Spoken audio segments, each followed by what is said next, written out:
So fellas, we've just had UFC London where Leon Edwards got absolutely bullied and dominated by Sean Brady in what I thought wasn't possible, getting dominated even worse than how Belal Muhammad did him. I thought for a UFC London card, compared to previous UK cards, this was an awful card. I'm going to be honest. We're going to be going through every single fight, going up to the main event. There were some good moments throughout this card, but we'll start off with the very first fight. And by the way, there were so many decisions on this card as well. Anyway, first fight. Guram Kutateladze versus Caue Fernandes. Guram Kutateladze gets fraud checked. Caue Fernandes picks up a win over Guram. I think Caue Fernandes was one of the biggest underdogs on this card, and he essentially just completely pieced up Guram Kutateladze. Guram was fighting as if Caue Fernandes was training and Guram Kutateladze was asked to be a punching bag in there. He literally threw nothing the entire fight. My main takeaways is for the hype and team that Guram has. He never performs. This dude had Alexandre Tybura, Ilia Tybura, and Khamzat Chimaev in his corner, and he went out there and looked like a Dana White Contender Series debutant. Even worse than a Dana White Contender Series debutant. Even in his last fight, barely getting past Jordan Vucenic, going on a 2-fight losing streak previous to that. His only good win in the UFC is a split decision over Gamrot. He is so overhyped. I remember people were saying, I think it was Weasel who said Guram Kutateladze is going to be a top 10 lightweight in a couple of years' time. This guy is genuinely one loss away from getting cut from the UFC. So overhyped. And how can you have that many good guys in your team and have this much hype around you and perform like that? He threw nothing. For the first 30 seconds of the fight, I was like, okay, maybe Guram's just, he's getting adjusted to the fight. He's getting ready. And then he gets to a minute. And then he gets to 15 minutes. And Guram's through practically nothing. He shot a few sloppy takedowns that he didn't get. But he looked horrible. Completely overhyped. And it's not just a one-off performance. This is every single time Guram hypes. Last time I gave him the benefit of the doubt because he was inactive. This time around, there's no excuse. Guram just got dominated by Caue Fernandes. Pieced up in the grappling. Not pieced up in the grappling. Pieced up on the feet. Dominated in the grappling too. Great performance by Caue Fernandes. Pieced up the human punching bag in Guram Kutateladze. I'm sure a lot of people who bet money lost a lot of money on betting on Guram because I think he was one of the biggest favourites. This guy had so much hype. This big Georgian star, training with the Tyburias, training with Chimaev, knockout ability, beat Gamrot, was meant to be the next big thing in the lightweight division, and you perform like that. It isn't even like he got outclassed because he just threw nothing. The guy threw nothing. He walked towards him, with his hands up, defending himself, threw absolutely no output, shot like 3 takedowns the entire fight. He looked awful in there to Guram. So overhyped. I don't know what the game plan was. I don't know what he was feeling. Maybe it's the fact that he's so drained at 155 because this guy is so lean. Probably the leanest fighter in the UFC, in terms of low body fat percentage. Maybe he needs to make a move to 170. But good win for Caue Fernandes. Dominates and pieces up Guram Kutateladze. He is so overhyped. Then we had Caolan Loughran versus Nathan Fletcher. Very close fight. By the way, close fights are going to be a theme on this card because 99% of the fights ended in a decision. And there were a lot of controversial decisions as well that we're going to get into. Caolan Loughran beats Nathan Fletcher. I thought this could have gone either way. It really depends on how you score it. If you're scoring control time and who did the better across the 15 minutes, I guess you give it to Caolan Loughran. If you're scoring damage, you've got to give it to Nathan Fletcher. But Caolan Loughran wins a close decision over Nathan Fletcher. I thought this was a fun grappling matchup. Caolan Loughran was shooting takedowns against Nathan Fletcher, taking him down, but he wasn't dominating him with the grappling. Nathan Fletcher was able to get back up, take his back a couple of times. So it wasn't like it was complete one-way traffic from Caolan Loughran. Constant reversals and damage from both of them. There was a point where Nathan Fletcher was on the back of Caolan Loughran, threatening submissions, absolutely, well, I wouldn't say battering him, but just hammer-fisting him to the point where the crowd were screaming and everything. And then it ended in the third round where they were both just swinging with a bit of a brawly end. Nathan Fletcher clipped Caolan Loughran as well at the end of the third round. Like I said, I thought it was a close fight. I know a few people are saying robbery. There were a couple fights in this card that you could say robbery to. This wasn't one of them. I thought Caolan Loughran would, even though I picked Fletcher to win. Good win for Caolan Loughran though. He has got a good pace. He can go for 15 minutes. I'd like to see him get a big fight in the bantamweight division next. I think he's 2-2 in the UFC. Just lost to Jake Hadley before this. And for Nathan Fletcher, I'm pretty sure he's still UFC worthy. He looked good with the grappling. It was a very close loss. He is 1-1 in the UFC now. He did lose on the Ultimate Fighter though. But either way, good win for Caolan Loughran against Nathan Fletcher, and he does look kind of promising. Then we had Shauna Bannon against Puja Tomar. I'm starting to think that women MMA, ever since UFC 313, might have taken a turn. I'm pretty sure the last 4 women MMA fights have all ended in stoppages. So it seems like the Lemos versus Shindo fight at 313 might have actually turned into a bit of a blessing in disguise. Shauna Bannon makes a massive comeback KO, getting nearly knocked out, seconds away from getting knocked out by Puja Tomar, and pulls off a submission. I think it was an armbar in the second round. Probably going to get a 50k bonus as well. When women MMA is one of the only stoppages on the card, and there was another women MMA fight that got a stoppage too. It's kind of crazy, but yeah, Bannon throughout the entire fight was spamming the same kick like she's on UFC 5. That side kick to the body. or that lead kick to the body, constantly from Shauna Bannon. Listen, I'm not sitting there like an armchair expert, but you've got to think that if you're in there and she's spamming the exact same shot and it's the only thing she's throwing, you'd think that Puja Tomar could probably catch a kick and maybe sweep her at some point in the fight. I don't see how you can't. It's like the most telegraphed shot you could have possibly thrown. Kept spamming the same kick, but massive comeback from Shauna Bannon. She gets, I think it was a head kick where she got nearly knocked out and ground and pound finished, and then 1 second away from getting finished, she managed to get herself out of danger and ends up pulling off a submission of a Puja Tomar, getting a massive comeback victory, probably one of the biggest comeback victories we've had this year, and just a great win for Shauna Bannon. She was looking good on the feet. Puja Tomar looked definitely better with the boxing in the exchanges, but Shauna Bannon was able to get going, got the submission. I kind of feel bad for the Indians. Like, I feel bad for the Indian MMA fans. Anshel Jubilee gets dropped by Quinlan Salkid, and the second after he gets dropped, the fight gets stopped. Puja Tomar nearly knocks out Shauna Bannon, rains down ground and pound for 10 seconds, and they still don't stop the fight. There's no luck with these Indian fighters. I still want to see Puja Tomar in the UFC. I think she's got potential, but good win for Shauna Bannon. Finally got a finish in front of the UK. Obviously meant a lot to her. She was celebrating like crazy, but I do think she needs to work in the kickboxing a little bit. I know she's got this taekwondo background, but you can't be spamming the same kicks like that over again. She's probably going to get a bonus. Good submission though. Massive comeback victory. And it shows kind of toughness, you know, to get nearly finished and then to come back in that fashion. Good win for Shauna Bannon. Probably beats Molly McCann. I mean, I know Molly McCann retired, which we're going to get onto, but yeah, good win for Shauna Bannon. Then we had Andrey Pulaev versus Christine Leroy Duncan. Quite an uneventful fight. Christine Leroy Duncan beats Andrey Pulaev. A lot of questionable moves as well from Christine Leroy Duncan in the fight as he pulls off a fairly lackluster decision across 15 minutes. Pulaev was saved by the bell in the last, the last like 10 seconds of the third round. Christine Leroy Duncan was landing some massive shots from Pulaev, wobbling him against the cage. If that would have gone for an extra 20 seconds, probably would have got the TKO, which I think he could have done had he not held him against the cage the entire fight. I didn't really understand the game plan of Christine Leroy Duncan in this fight. He was far superior to Pulaev on the feet. He was piecing him up with the leg kicks, the body kicks. The boxing was better for Christine Leroy Duncan. He was controlling the pace. He definitely had the upper hand on the feet. I don't understand why he kept initiating the clinch. I think the majority of the fight was him against the cage, him holding Andrey Pulaev against the cage, which I just didn't really understand. Like, fair enough if you don't want to mix it up with the grappling and shoot a takedown, you do that, but when it's just to get into the point where you can't take him down and you hold him against the cage, I don't understand why he didn't just exit the clinch and go back to piecing him up on the feet. I didn't really understand the game plan of Christine Leroy Duncan.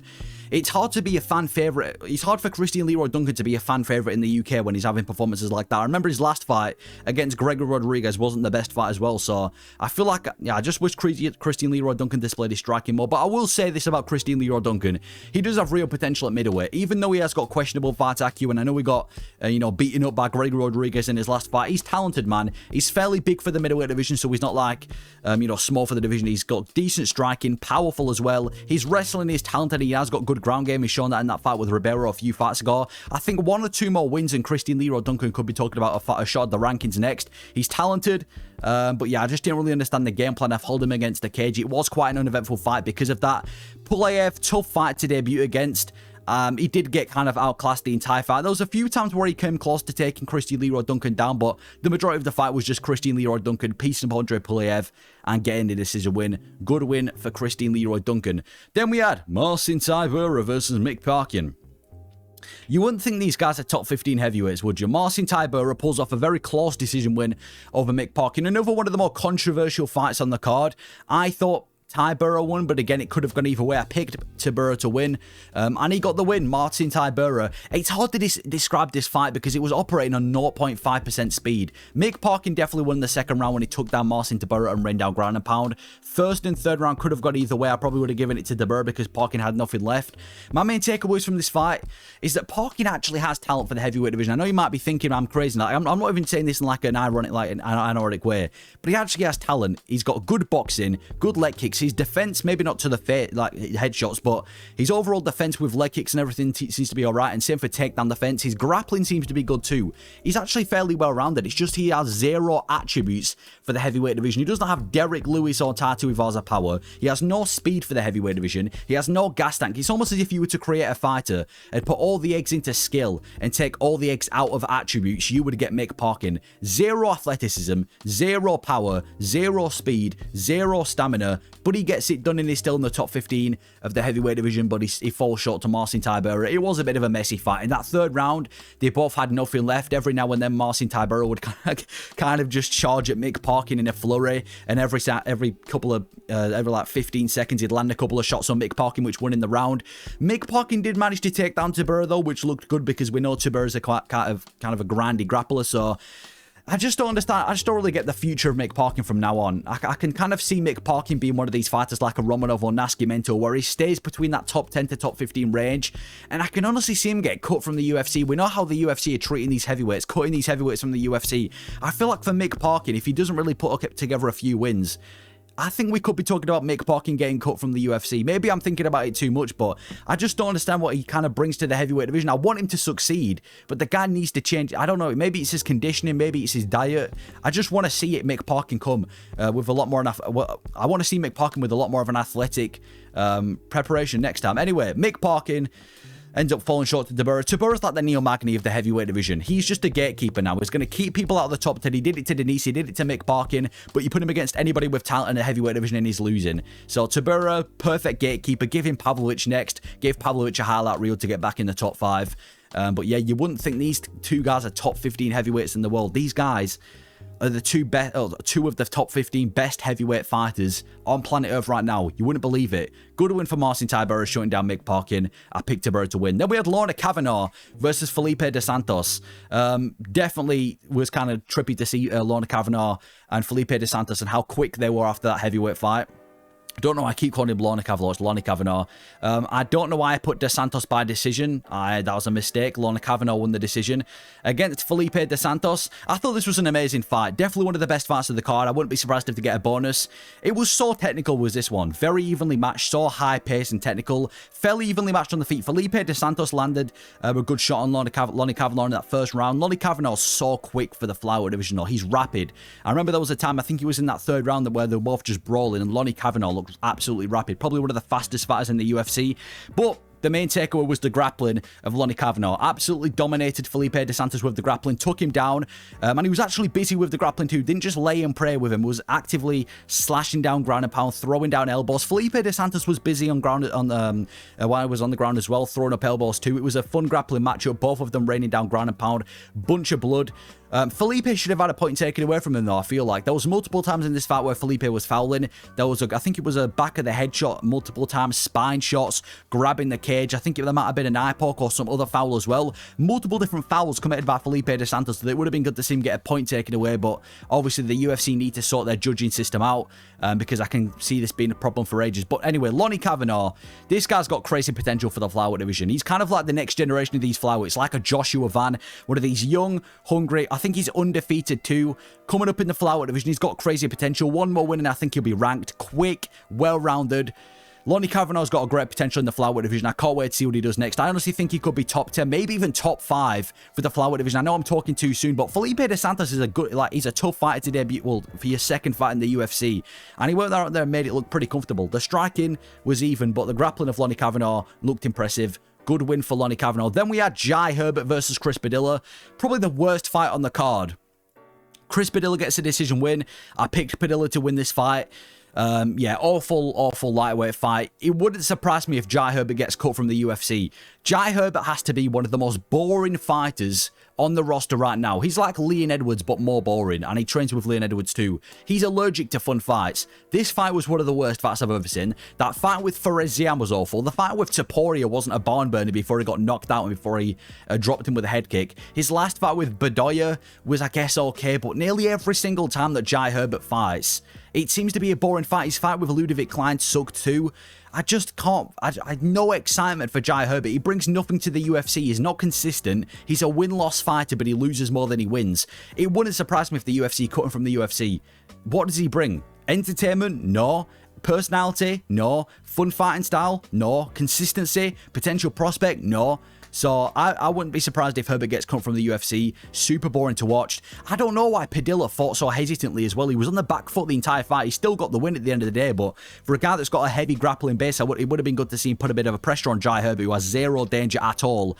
Just like Sean Brady did to Leon Edwards in the main event and potentially mix it up with the grappling, but he didn't. He was just on the back foot the entire fight, landing a couple of leg kicks, and A couple other stuff every now and then. But yeah, there's just nothing really to say about this fight. Boring fight. Wouldn't be surprised if the UFC cut Jai Herbert. Good win for Chris Padilla. 3-0 in the UFC. Beat Jai Herbert in a boring performance is what it is. Then we had Nathaniel Wood to kick off the main card against Morgan Charriere. Nathaniel Wood picks up a decision. We need to see Nathaniel Wood closer to the rankings, man. I keep saying this. I think he's won like 5 of his last 6 fights. His only loss being a pretty robbery loss. Not robbery in the sense that he should have lost the fight, but he got cheated in that fight with the amount of fouls from Habib Naimov. But he's won the vast majority of his recent fights, picks up a win over Morgan Charriere by decision. I'm going to be honest, I expected it to be more of a scrap. This is my point about this card not being good compared to the previous London cards. We've seen massive scraps with Nathaniel Wood before, and I'm not blaming Wood, but I expected this to be more of a scrap. You've got Nathaniel Wood, one of the most technical fighters in the featherweight division. Morgan Charriere, this knockout machine. I expected a little bit more from both of them, to be honest, but it was a very technical fight. It was a good first round as well. Nathaniel Wood dropped, or didn't drop him, but clipped Morgan Charriere over right hand and then eventually dropped him. I think he went to go for it might have been a guillotine submission, ended up getting reversed by Morgan Charriere. Then for the rest of the fight, it was just pitter-patter from the both of them. Nathaniel Wood landing the better shots. Good jabs to the face from Nathaniel Wood, snapping the head back of Morgan Charriere, landing the leg kicks. And it was just a technical fight where Nathaniel Wood pretty much outclassed Morgan Charriere for at least 2 of the 3 rounds in that fight. Good win, though, for Nathaniel Wood. I'd love to see him against like an Edson Barboza, or maybe like a Dan Ige, somebody close to the top 15 or in the top 15 next for Nathaniel Wood. He's been in the UFC for a long time. He strings together wins consistently. He's a pretty technical guy, and he has got fun in him, so I'd like to see Nathaniel Wood close to the rankings. Morgan Charriere is good. Very low output from Morgan Charriere this fight. I don't know what it was. Maybe it was Nathaniel Wood and the stage that got to him. I don't know what it was for Morgan Charriere, but he did have significantly low output compared to previous fights. But either way, good win for Nathaniel Wood. Give him somebody close to the rankings. Then we had Jordan Vucenic versus Chris Duncan, another stoppage by submission. The only stoppages on this card were submissions. 0 knockouts on this card, where Chris Duncan pulls up a submission over Jordan Vucenic. I thought Chris Duncan looked really good in this fight. Drops Jordan Vucenic in the first round. Absolutely dominates him with the grappling. Second round comes along. It was a bit of back and forth on the feet. I'd say Jordan Vucenic was doing the better on the feet. And then eventually Chris Duncan pulls a guillotine and gets the guillotine submission in the second round against Jordan Vucenic. This guy thinks he's Dustin Poirier. He's gone over to American Top Team, trained with Dustin Poirier, starts shooting gillies, and he actually gets the gilly. Don't be silly, jump the gilly. Great submission for Chris Duncan now. That's 2 wins in a row, 2 submissions. Called out Terrence McKinney, which I think is a good call out for Chris Duncan. That'll be a banger of a fight. But yeah, this was a fun fight. I think the grappling exchanges were fun with how Chris Duncan wasn't just, again, laying preying on him. He was picking him up, slamming him, beating him with ground and pound, looking for submissions. A very busy grappler was Chris Duncan in that third round. And then when they were on the feet, they both had moments. They were both standing and banging. Jordan Vucenic looked pretty crisp with the boxing compared to his last fight, but it was the grappling of Chris Duncan that inevitably won in the fight. I hope the UFC give Jordan Vucenic one more chance. I know he's 0-2 in the UFC, and it kind of hasn't aged well with one of his losses being to Guram Kutateladze, but he's had 2 fun fights. One of them against Chris Duncan, one of them against Guram. He arguably beat Guram too. Maybe give somebody from Dana White Contender Series to Jordan Vucenic. Don't cut him from the UFC immediately. He has got potential in him. And for Chris Duncan, he's been impressing me in these past couple of fights, man. I remember a while ago, I think it was after the Manuel Torres fight, when I wasn't really bought on the hype of Chris Duncan. Not the hype of Chris Duncan, but I wasn't really sure about what his future would hold. But he's now got 2 wins in a row, 2 submissions as an underdog in both of these fights. And now there's an American Top Team. Seems to be somebody to look out for in the lightweight division. Good fight, probably one of the best fights on the card, and good submission for Chris Duncan. Then we had Molly McCann against Alexia Thainara, where Molly McCann, as usual, gets dominated with the grappling in the first round and eventually gets submitted in round 1. We'll get onto the retirement of Molly McCann in a second, but this was probably the worst possible replacement fight for Molly McCann you could have asked for. She's on a losing streak. She's struggling to pick up a win. The UFC give her Estela Nunes, who is essentially the easiest possible fight you could have given to Molly McCann. Somebody who was on like a 5-fight losing streak and hadn't fought in years. Definition of a layup fight for Molly McCann. And then on 10 days, or whatever it was, on short notice, she gets put against the Brazilian fucking beast, 11-1 Alexia Thainara, who happens to be a grappling specialist. Worst replacing fight for Molly McCann. Good win for Alexia Thainara, though. Made it look absolutely easy. Pretty much as soon as the first round started, took down Molly McCann, dominated her with the grappling, with the ground and pound, with just everything in the grappling, dominated Molly McCann. Eventually took the back, got the rear naked choke, and submitted Molly McCann easily in the third round. And then Molly McCann decided to retire. I think it was a matter of time before Molly McCann was either to get cut from the UFC or to retire. She keeps losing consistently, and I just don't really know if she's dedicated to the sport anymore, man. Not only because she keeps losing, but they said it on the lead up to the fight house. She's got like multiple different passions outside of the UFC, like cooking. She's opened up like I think it was a cafe now, and she has a restaurant open too. So you really got to question how dedicated she was to the sport, and she's been losing on a consistent basis. But I will say for Molly McCann, even though she's very memeable, and a lot of people kind of mock her because of how she used to be really loud mouth, and after that win over whoever she beat, she started running around with that belt. You've got to give Molly McCann props for that run that she had at the beginning of 2022. That spinning elbow in London, still to this day, is one of the best knockouts in women MMA history. That spinning elbow, one of the best knockouts of 2022. So that was a great win for Molly McCann back then, but nowadays, she just doesn't really seem to be UFC worthy. And Alexia Thainara, somebody to look out for in the strawweight division. Not only is she huge for this division, she's got a little bit of personality, seems to try to, rile the fans up. Got an easy win over Molly McCann in that first round. Huge for the division too. Did it on 10 days notice. That was a really good win for Alexia Thainara. Beating Molly McCann in the first round dominantly. I picked Thainara to win because you just can't trust Molly McCann in 2024. She's had a couple of good fights in Molly McCann. She's had her moments. She's now done. Happy retirement. But Alexia Thainara, I'm excited to see what she does next in the strawweight division. Then we had Kevin Holland versus Gunnar Nelson. This was a decent fight too. Kevin Holland back in the winner column at 170, picking up a decision over Gunnar Nelson. Nearly knocked him out in that first round. If there would have been an extra 5-10 seconds on that first round, he would have got the finish over Gunnar Nelson, which we're going to talk about, because he dropped Gunnar Nelson at the end of that first round, went for ground and pound, hit him on the buzzer, but again, like I said, if there had been 5 or 10 more seconds on the end of that first round, he would have got the finish over Gunnar Nelson. I really like this fight though. It was really fun because it wasn't just like Holland got dominated with grappling like he did against Rainier Derrida and like he has before, because he was definitely still put in danger positions. I remember there was a time when Gunnar Nelson had a deep arm triangle that Kevin Holland escaped. So it wasn't like it was just an easy fight for Kevin Holland. He still had to deal with danger, but he was able to get out of that danger and deal with Gunnar Nelson on the feet, piecing him up on the feet, and made it a bit of a dogfight. So this was a really good fight on the card. Good win for Kevin Holland, getting him back in the winning column, potentially boosting his confidence, and he needs to stay at 170 now. I don't really understand the jumping between weight classes for Kevin Holland. It seems like when he loses at 170, he decides it's time to go at 185, and then he keeps losing at 185. So 170 does definitely seem to be the divisions for Kevin Holland. I hope he stays at this division. He's definitely better at this division than he is at 185. This is where he performs best. I know he keeps saying that, he isn't disciplined enough. He doesn't really care that much. He doesn't really want to go on these long, grueling weight cuts to make 170. But if he wants to win in the UFC, honestly, he wants to keep his job. 170 is the division where he needs to stay. I think him versus like a Neo Magny next could be fun. And for Gunnar Nelson, didn't look too bad in this fight. Like I said, came close to finishing Kevin Holland at some point with an arm triangle. And he has been inactive for like 2 years too, so you can't really blame him too much. Maybe give him like an Austin Vanderford or some guy in the come-up, but good fight, good win for Kevin Holland, back in the winning column. It's what it is. Then we had the co-main event. Carlos Ulberg gets the decision win over Jan Blachowicz. This was probably the most controversial decision on the card. I thought Jan Blachowicz won the fight, or at least it could have gone either way. Again, I'm not going to start screaming robbery. It wasn't that bad of a decision to the point where I thought it was an absolute robbery, because they were both just kind of doing the same things, hitting each other with leg kicks. There was nothing else to this fight apart from leg kicks, where Carlos Ulberg picks up a decision win. My main takeaways is, like I said, very, very close fight. Difficult to judge. It would have been a nightmare judging this fight.